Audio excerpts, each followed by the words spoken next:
China പാകിസ്ഥാനിൽ നിർമ്മിച്ച ഒരു തുറമുഖത്തിൽ തകർത്തു എന്ന രീതിയിൽ വാർത്തകൾ വരുന്നു. എന്താണ് സാർ അത്? തുറമുഖ തുറമുഖം ഗാദ്വാർ തുറമുഖമാണ്. ഗാദ്വാർ തുറമുഖം എന്ന് പറയുമ്പം ഈ ചൈന ബലൂചിസ്ഥാൻ ഏരിയയിൽ ഒരു വിമാനത്താവളവും തുറമുഖവും വലിയ വലിപ്പത്തിൽ, അതായത് ചൈന ബലൂചിസ്ഥാൻ മിനറൽസിനെ ലക്ഷ്യമാക്കി ആ പ്രദേശം വികസിപ്പിക്കുന്നുള്ള രീതിയിൽ തുറമുഖം പണിഞ്ഞു. അല്ലെങ്കിൽ അവിടെ ഒരു വലിയ വിമാനത്താവളം, ഇന്റർനാഷണൽ വിമാനത്താവളം ഒക്കെ പണിഞ്ഞിട്ടുണ്ട്. കാരണം അതിന്റെ എന്ന് പറഞ്ഞു ബലൂചിസ്ഥാൻ ഏരിയ അറിയാമല്ലോ, ഈ പാകിസ്ഥാനുമായിട്ട് വലിയ പ്രശ്നമുള്ള ഏരിയ, വളരെ വലിയ ഏരിയ ആണെങ്കിലും കുറച്ച് ജനസംഖ്യയുള്ള ഏരിയ. ബലൂചിസ്ഥാൻ മേഖല എന്ന് പറഞ്ഞാൽ പാകിസ്ഥാൻ അവരെ ഒരു അഭയാർത്ഥികളുടെ കൂട്ട് ആ മറ്റ് പ്രദേശങ്ങളിലുള്ള ആൾക്കാർക്ക് കൊടുക്കാതെ അവരെ ചൂഷണം ചെയ്തുകൊണ്ടിരിക്കും. ഈ പ്രദേശത്ത് വലിയ വലിപ്പത്തിൽ മിനറൽസ് ഉണ്ട്. അറിയാം, മിനറൽസ് എന്ന് പറഞ്ഞാൽ സാധാരണ എങ്ങും കിട്ടാത്ത സാധനം. ഇത് നമുക്ക് ഈ ബോംബ് നിർമ്മാണം, അല്ലെങ്കിൽ വിമാന നിർമ്മാണം, ഹെലികോപ്റ്റർ, അങ്ങനെ വലിയ ഈ പ്രധാനപ്പെട്ട സാധനങ്ങൾ നിർമ്മിക്കുന്നതിന് വേണ്ടി ഉപയോഗിക്കുന്നത്. അപ്പൊ ഈ ചൈനയിലാണ് ലോകത്തുടനീളമുള്ള മിനറൽസ് ഖനനം ചെയ്തെടുക്കുന്നതിന് ശ്രദ്ധയുള്ളൂ, അല്ലെങ്കിൽ ഏറ്റവും കൂടുതൽ മിനറൽസ് കൈകാര്യം ചെയ്യുന്ന ഒരു രീതിയുള്ളൂ. അപ്പൊ അവര് ഇവിടെയും അത് ഇത് വെച്ചിട്ട് അവിടെ നമുക്കിപ്പോ നാളെ ഇവിടുത്തെ ദുബായ് ആക്കി തരാം എന്നൊക്കെ പറഞ്ഞിട്ട് ആ ഒരു രീതിയിലേക്ക് ചെന്നു. ഏതായാലും അത് അവിടെ വിജയിച്ചില്ല. ആ വിജയിച്ചില്ലാത്ത കാര്യം ആണ് ഇപ്പൊ സംഭവിച്ചുകൊണ്ടിരിക്കുന്നത്, മനസ്സിലാവുന്നത്. അപ്പം ഇത്തരത്തിൽ ഈ ഗദ്വാർ തുറമുഖം, അതായത് ചൈനയുടെ ഏറ്റവും പ്രധാനപ്പെട്ട ഒരു സ്വപ്ന പദ്ധതിയാണ് ഈ പറയുന്ന ബെൽറ്റ് ആൻഡ് റോഡ് പദ്ധതി എന്ന് പറയുന്നത്. അതായത് ബെൽറ്റ് ആൻഡ് റോഡ് പദ്ധതി എന്ന് പറഞ്ഞാൽ അവർക്ക് അവിടുന്ന് സാധനങ്ങൾ പല രാജ്യങ്ങൾ കൊണ്ടുപോകുന്നതിന് വേണ്ടി, ഒന്ന് ഏഷ്യയിലേക്കും അല്ലെങ്കിൽ യൂറോപ്യൻ രാജ്യങ്ങളിലേക്കും ആഫ്രിക്കൻ രാജ്യങ്ങളിലേക്കും ഒക്കെ ഉള്ള ഒരു പദ്ധതിയാണ് ഈ ബെൽറ്റ് ആൻഡ് റോഡ്. ഈ ബെൽറ്റ് ആൻഡ് റോഡ് പദ്ധതിയുടെ ഭാഗമായിട്ടാണ് ഈ പറയുന്ന തുറമുഖവും വിമാനത്താവളവും ഒക്കെ അവർ ലക്ഷ്യം വെച്ചു. മാത്രവുമല്ല, പിന്നെ അവിടുന്ന് ഞാൻ ഈ പറഞ്ഞ മിനറൽസിന്റെ കണ്ടമാനം ഖനികളുണ്ട്, അറിയാമോ, ഖനികളുമുണ്ട്. അപ്പം ഈ ബെൽറ്റ് ആൻഡ് റോഡ് പദ്ധതി, അത് ഈ ചൈന പാകിസ്ഥാൻ എക്കണോമിക്കൽ കോറിഡോർ എന്ന് പറയുന്ന രീതിയാണ് അത്. ഈ ചൈന പാകിസ്ഥാനകത്തൂടെ വരുമ്പോൾ ഇത് പിഒക്കൊക്കെ വരുന്നുണ്ട്. അതുകൊണ്ട് ഇന്ത്യ എന്ന് പറയുന്നത് നടക്കത്തില്ല. കാരണം അതിലേക്കൂടെ വരുമ്പോൾ അത് തർക്ക സ്ഥലമാണല്ലോ, അതിലേക്കൂടെ വരികയും നമുക്ക് അതിനകത്ത് ബുദ്ധിമുട്ടുണ്ടാകും. ചൈന ആയതുകൊണ്ട് ചൈനയെ വിശ്വസിക്കാൻ പറ്റത്തില്ല, ഒക്കെ ഉണ്ട്. അപ്പൊ എന്തായാലും ഇവർ തുറമുഖം പണിഞ്ഞിരുന്നു. ബെൽറ്റ് ആൻഡ് റോഡ് പദ്ധതി ഇപ്പോഴും കംപ്ലീറ്റ് ആയിട്ടില്ല. അതിനകത്ത് ഈ പിഒക്കയിൽ വിഷയമുണ്ട്. പിഒക്കെ കൂടെ വരുമ്പോൾ അവിടെ പ്രശ്നമാണ്. പിന്നെ ബലൂചിസ്ഥാൻ ഏരിയയിൽ കൂടെ കടന്നു പോകുന്നുണ്ടെന്നും അവിടെയും പ്രശ്നമാണ്. അതൊന്നും കംപ്ലീറ്റ് ആയിട്ട് അതിന്റെ മുമ്പേ തന്നെ ഇവർ കോടാനുകോടി രൂപ മുടക്കി ഈ ഗദ്വാർ തുറമുഖം അവിടെ ഉണ്ടാക്കിയിരുന്നു ഡെവലപ്മെന്റ്സിന്. അന്ന് അതുപോലെ വിമാനത്താവളവും തുറക്കാൻ പറ്റാത്തൊരവസ്ഥയാണ്. വിമാനത്താവളം അവിടെ നിന്ന് വിമാനം പുറന്നു പോകുന്നതായിരുന്നില്ല. അവിടുത്തെ എല്ലാം കൂടെ നേരത്തെ നമ്മൾ വാർത്ത കണ്ടില്ലായിരുന്നു. ബലൂചിസ്ഥാൻ ആൾക്കാരെ, ചൈനക്കാരെ കളർ കൃത്യമായിട്ട് ആക്രമിക്കുന്നു, ഓടിക്കുന്നു. ചൈനക്കാരെ അവിടുന്ന് ഇവരെല്ലാം പിൻവലിച്ചു എന്ന് പറഞ്ഞൊരു വാർത്ത ഉണ്ടായിരുന്നു. പിൻവലിച്ചതിന് ശേഷം ചൈന നടത്തിക്കൊണ്ടിരുന്ന കോൾ സെന്ററും മറ്റതും മറിച്ചതും ഒക്കെ കൊള്ളയടിക്കുന്നതുമായിട്ടൊക്കെ ഉള്ള രംഗം. അപ്പൊ ചൈനയ്ക്ക് അതിനു മുമ്പ് വളരെ ഈ ആത്മഹത്യാ സ്ക്വാഡുകൾ വളരെ കൂടുതൽ ആൾക്കാരെ കൊന്നൊടുക്കുന്നതുമായിട്ടൊക്കെ ഉണ്ട്. അപ്പൊ പ്രധാനമായിട്ടും ഈ ബലൂചിസ്ഥാൻ ലിബറേഷൻ ആർമി ചൈനയുടെ കടന്നുകയറ്റം അവരുടെ പരമ്പരാഗതമായിട്ടുള്ള കാര്യങ്ങൾ, മീൻപിടുത്തവും മറ്റു കാര്യങ്ങളും തുറമുഖവും ഒക്കെ ഉപയോഗിച്ചുകൊണ്ട് പോകുന്നതാണ്. അപ്പൊ ഇവരുടെ കടന്നുകയറ്റം ഈ തുറമുഖത്തിനകത്ത് അവരുടെ സ്വൈര്യവികാരത്തിന്, അവരുടെ പരമ്പരാഗതമായിട്ടുള്ള രീതിയിൽ ജീവിക്കുന്നതിനൊക്കെ ബുദ്ധിമുട്ടുണ്ടാക്കി. അവരവിടെ ഈ ബലൂചിസ്ഥാൻ വിമോചന പോരാളികൾ, ഈ പറഞ്ഞ ഈ 2014 ശേഷം 7-8 ഗ്രൂപ്പ് എല്ലാം കൂടെ പല ഘട്ടമായിട്ട് ഗ്രൂപ്പായിട്ട് നിന്നവർ ഒന്നിച്ചായിട്ട് അവരെല്ലാം കൂടെ വലിയ ശക്തമായിട്ട്, അതായത് ചൈനയ്ക്ക് യാതൊരു കാരണവശാലും ഈ തുറമുഖവും വിമാനത്താവളവും അല്ലെങ്കിൽ ബെൽറ്റ് ആൻഡ് റോഡ് പദ്ധതിയും ഒന്നും പാകിസ്ഥാനിൽ നടപ്പാക്കാൻ പറ്റാത്ത രീതിയുണ്ട്. ഇതിനെ നടപ്പാക്കുന്നതിന് ഇപ്പൊ നമ്മുടെ രാജ്യത്ത് ഒരു വേറെ രാജ്യം വന്നാൽ നമ്മുടെ സംസാരിച്ചിട്ട് വന്നാൽ നമ്മൾ എന്താ ചെയ്യുന്നത്? ആ രാജ്യത്തിന് വേണ്ട സംരക്ഷണം കൊടുക്കും. അങ്ങനെയാണല്ലോ കരാർ. ചൈന പലവട്ടം പറഞ്ഞു നടക്കുകയും അവിടെ അവർക്ക് അതിനുള്ള സംരക്ഷണം കൊടുക്കാൻ ഇവർക്ക് കഴിയുന്നില്ല. അപ്പൊ ഈ ഗദ്വാർ തുറമുഖത്തിന്റെ ഇപ്പോഴത്തെ ഒരു അവസ്ഥ എന്ന് പറഞ്ഞാൽ കരാർ അനുസരിച്ച് 60% കയറ്റിയിറക്ക് അവിടെ നിന്ന് ഉണ്ടാവണം, അല്ലെങ്കിൽ ഉണ്ടാവണം. ഇപ്പം അത് ഏതാണ്ട് 60% പോയിട്ട് ഏതാണ്ട് ഈ ഇപ്പോഴത്തെ കണക്കനുസരിച്ച് 2% താഴെ മാത്രമേ ഉള്ളൂ.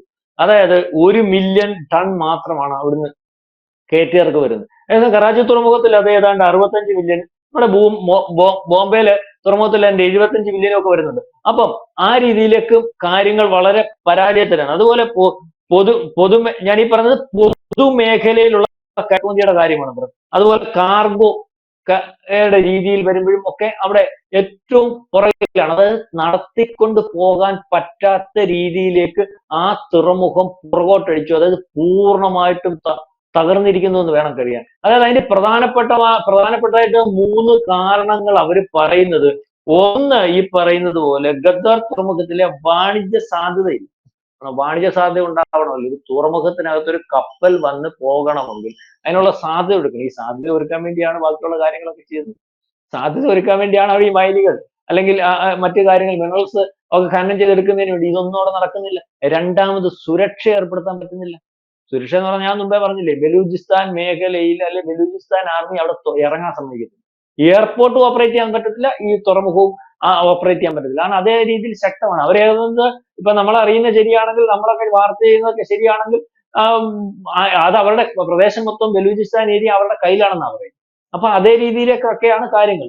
അതുപോലെ തന്നെ റോഡ്, ഈ ഇൻഫ്രാസ്ട്രക്ചർ ഡെവലപ്മെന്റ്സ് അറിയാമല്ലോ. നമ്മൾ മോദി റോഡ് ഉണ്ടാക്കുന്നത് എന്തിനാ, നമ്മൾ പറയുന്നത് ട്രെയിൻ ഉണ്ടാക്കുന്നത് എന്തിനാ, വിമാനത്താവളങ്ങൾ ഉണ്ടാക്കുന്നത് എന്തിനാ, അതൊക്കെ ഇവിടെ പല ആൾക്കാരും ചോദിക്കുകയല്ലോ. വിദേശത്ത് പോകുന്നത് എന്തിനാന്ന് ചോദിക്കുന്നത്. ഇൻഫ്രാസ്ട്രക്ചർ സംവിധാനം കൃത്യമായെങ്കിൽ മാത്രമേ മാനുഫാക്ചറിങ് രംഗത്ത് ഈ പറയുന്നത് പോലെ നമ്മൾക്ക് മുന്തിയ രീതിയിൽ അല്ലെങ്കിൽ മറ്റ് രാജ്യങ്ങൾ ഇവിടെ വന്നിട്ട് കമ്പനികൾ ഇടാൻ സാധിക്കത്തുള്ളൂ. ഇപ്പൊ ആപ്പിളുകാരൻ ഇവിടെ കൊണ്ടുവന്നൊരു കമ്പനി ഇടുക. പാകിസ്ഥാൻ കഴിഞ്ഞ 20 വർഷക്കാലമായി അവര് ഇൻഫ്രാസ്ട്രക്ചർ രംഗത്തൊക്കെ വളരെ പരാജയം. അവർക്ക് ആകെ ഉള്ളത് ഭീകരവാദം വളർത്തുക എന്നതിനപ്പുറം അവർക്ക് രാജ്യത്തിന്റെ പുരോഗതിയൊന്നും അവർക്ക് യാതൊരു താല്പര്യം ഇല്ലാത്ത രീതിയിലാണ് പോകുന്നത്. നമ്മളൊരു 20 വർഷം പരിശോധിച്ചാൽ തന്നെ അത് മനസ്സിലാകും, മറ്റു രാജ്യങ്ങളുമായി കമ്പയർ ചെയ്യുമ്പോൾ. കമ്പയർ ചെയ്യുമ്പോൾ. അപ്പൊ അതിനുള്ള ഡെവലപ്മെന്റ്സ് ഞാൻ ഈ പറഞ്ഞ പോലെ സമ്മതിക്കത്തില്ല. നമ്മൾ ഇവിടെ എന്ന് പറഞ്ഞാൽ ഇപ്പൊ പലരും വരാൻ വേണ്ടിയിരിക്കുന്നതിന്റെ കാര്യം എന്താണെന്ന് അറിയാം. ഇപ്പൊ ആപ്പിളുകാരൻ ട്രംപ് പറഞ്ഞപ്പോൾ ഞങ്ങൾ അവിടെ പോയി തുടങ്ങുന്നതിന്റെ കാര്യം എന്താ? പണ്ട് ചൈനയിൽ പോയി തുടങ്ങിയതിന്റെ കാര്യം എന്താ? ഒരു കമ്പനിക്കാരൻ ഒരു സാധനം ഉണ്ടാക്കിയാൽ ലോകക്രമത്തിൽ കൊടുക്കാൻ അവർക്ക് അവിടുത്തെ ഇൻഫ്രാസ്ട്രക്ചർ വെച്ച് പാടില്ല. അവിടെ അവർക്ക് സാധനം ട്രാൻസ്പോർട്ട് ചെയ്യാൻ പാടില്ല. ഇപ്പൊ ഇന്ത്യ അതേ രീതിയിലാക്കി നമ്മൾ. ഒരു പരിധി വരെ ചൈനയുടെ അത്രയൊന്നും ആയെന്ന് ഞാൻ പറയത്തില്ല. ഒരു പരിധി വരെ നമ്മുടെ ഇൻഫ്രാസ്ട്രക്ചർ ഡെവലപ്മെന്റ്സ് ഭയങ്കരമായില്ലേ. ഇപ്പൊ നമ്മുടെ ഈ ബോർഡർ ഏരിയയിലുള്ള കുന്നും പ്രദേശം അല്ലെങ്കിൽ അരുണാചൽ പ്രദേശം പോലെ ഉള്ളിടത്ത് പോലും തുരങ്കപാതകൾ ഉണ്ടാക്കി കൊടുത്തു. അപ്പം ഇൻഫ്രാസ്ട്രക്ചർ ഡെവലപ്മെന്റ്സ് ഉണ്ടായാൽ, അത് ട്രെയിൻ ആയാലും കൊള്ളാം, വിമാനമായാലും കൊള്ളാം, റോഡ് മാർഗമായാലും ഏത് മാർഗമായാലും ആ ഇൻഫ്രാസ്ട്രക്ചർ ഡെവലപ്മെന്റ്സ് വന്നാൽ ബിസിനസ്സുകാർ ഇങ്ങോട്ട് വരും. കാരണം അവർക്ക് സപ്ലൈ ചെയിൻ അല്ലെങ്കിൽ അത്തരത്തിൽ മറ്റു രാജ്യങ്ങളുമായിട്ട് ലിങ്ക് ചെയ്യുന്ന സംവിധാനം. അപ്പൊ അതിനകത്ത് വേണ്ട കാര്യങ്ങൾ ഒരുക്കുന്നതിനും ഒന്നും തയ്യാറായിട്ടില്ല. അതായത് നമ്മൾ പറഞ്ഞു വന്നത്, ഒരു തുറമുഖം കോടാനുകോടി രൂപ മുടക്കി ഗദ്വാർ തുറമുഖം പാകിസ്ഥാനെ വിശ്വസിച്ച് ബെൽറ്റ് ആൻഡ് റോഡ് പദ്ധതിയിൽ അല്ലെങ്കിൽ മറ്റു പല കാര്യങ്ങളിലും അല്ലെങ്കിൽ ഖനനത്തിനും ഉൾപ്പെടെയുള്ള പല കാര്യങ്ങൾക്കും കോടാനുകോടി രൂപ മുടക്കുകയും ആ കോടാനുകോടി രൂപ വെള്ളത്തിൽ വരച്ച വര പോലാകുന്ന ഒരവസ്ഥ ഉണ്ടാവുകയും ഒക്കെയാണ് ഇപ്പൊ നമ്മൾ ചെയ്തിരിക്കുന്നത്. അതായത് ചൈന പാകിസ്ഥാനെ വിശ്വസിച്ചു, അല്ലെങ്കിൽ ഒരുപക്ഷെ നമ്മളെ പണിയുന്നതിന് വേണ്ടി കൂടി പാകിസ്ഥാനെ നാളെ ഉപയോഗിക്കാം എന്ന് കണ്ടും, അല്ലെങ്കിൽ പല രാജ്യങ്ങളെയും പർച്ചേസ് ചെയ്യുന്നത് പോലെ പൈസ ഇൻവെസ്റ്റ് ചെയ്തിട്ട് ആ രാജ്യത്തെ അങ്ങ് പർച്ചേസ് ചെയ്യുക. ചൈനയുടെ പണി അറിയാമല്ലോ, പൈസ കൊണ്ടുവന്ന ആവശ്യം പോലെ കടം കൊടുക്കുക. ഈ കടം കൊടുത്താൽ വീടിന്റെ വസ്തു ആധാരം കൊണ്ടുപോകുന്ന ഒരു രീതി ഉണ്ടല്ലോ നമ്മുടെ നാട്ടിൻപുറത്ത്. ആ രീതിയിൽ ആ രാജ്യത്ത് കടന്നു കയറുക, കാര്യങ്ങൾ ഉൾപ്പാക്കുക, അതൊക്കെയാണ് ഇവർ ഉദ്ദേശിച്ചത്. ബലൂചിസ്ഥാനായാലും മറ്റിടത്ത് മറിച്ചിടത്ത് ഈ കോടികൾ മുടക്കി കഴിയുമ്പോൾ അതിന്റെ കെയർ ഓഫിൽ അവിടുന്ന് ഇറങ്ങാതിരിക്കാമെന്ന്, അതിന്റെ കെയർ ഓഫിൽ അവിടുന്ന് ഇറങ്ങാതിരിക്കാമെന്ന് പറഞ്ഞിട്ട് അവിടെ ചെന്ന. പക്ഷെ അവിടെ ഇരിക്കാൻ അവിടുത്തെ ഈ വിമോചന പോരാളികൾ എന്ന് പറയുന്ന കക്ഷികൾ ഇപ്പൊ സമ്മതിച്ച്, അത് POK-യിലായാലും കൊള്ളാം, ബലൂചിസ്ഥാനിലാണെങ്കിൽ BLA ഉണ്ട്, POK-യില് വേറെ തെഹ്ലീക്കെ താലിബാൻ ഉണ്ട്, അഫ്ഗാൻ അല്ലെങ്കിൽ ആ ഏരിയയിൽ വേറെ അഫ്ഗാന്റെ കെയർ ഓഫിലുള്ള ടെററിസ്റ്റ് ഗ്രൂപ്പുകളുണ്ട്. അതുകൊണ്ട് ഇവർക്ക് സുരക്ഷ കൊടുക്കാൻ പ്രാപ്തമാകുന്നുള്ള ഒരു സംവിധാനവും സൈന്യവും ഇപ്പൊ അവിടെ ഇല്ല. അതിന്റെ അപ്പുറമാണ്. അപ്പം ചൈന ശരിക്കും പാകിസ്ഥാനിൽ പെട്ടിരിക്കുകയാണ്, കോടികൾ നഷ്ടപ്പെട്ടിരിക്കുകയാണ്. ഈ പറയുന്ന പോലെ ശ്രീലങ്കയിലൊക്കെ സംഭവിച്ചതുപോലെ പല രാജ്യങ്ങളൊക്കെ ചൈനയ്ക്ക് സംഭവിച്ചതുപോലെയൊക്കെ സംഭവിച്ചിരിക്കുകയാണ്. ഈ തുറമുഖം ഏതാണ്ട് നിർത്തിപ്പോകേണ്ട ഒരവസ്ഥ, ഓപ്പറേറ്റ് ചെയ്യാൻ പറ്റാത്ത ഒരവസ്ഥയിലേക്കാണ് കാര്യങ്ങൾ പോകുന്നത്. ഇപ്പൊ പിന്നെ വിദേശ രാജ്യങ്ങളിലേക്ക് എങ്ങനെയെങ്കിലും രക്ഷപ്പെടുത്തുന്നതിന് വേണ്ടി ആളുകളെ കൊണ്ടുപോകുന്നതിന് വേണ്ടിയുള്ള ഒരു ഷിപ്പിംഗ് പ്രോഗ്രാം ഒക്കെ ആലോചിക്കുന്നു പറഞ്ഞു. ഏതായാലും ഇപ്പം പരാജയമാണ്.